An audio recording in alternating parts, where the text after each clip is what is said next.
Morning guys, in front of me is OnePlus Ace 3 and let me show you how to change a wallpaper on this device. At first, open the settings, then find and select Wallpapers and Style and click on Wallpapers. And now you can choose some picture from your album, from a workshop panel or one from static or live wallpapers. Just choose the one that you want to have on screen.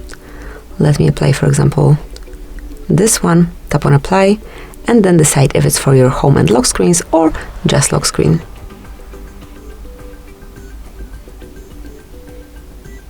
As you can see now, the picture would be applied on your lock screen only.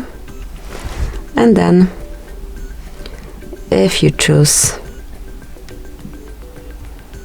both home and lock screen,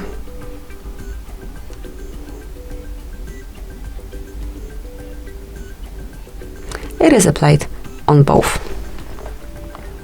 And obviously then, if you'll pick just home screen, the picture will be applied to your home screen only.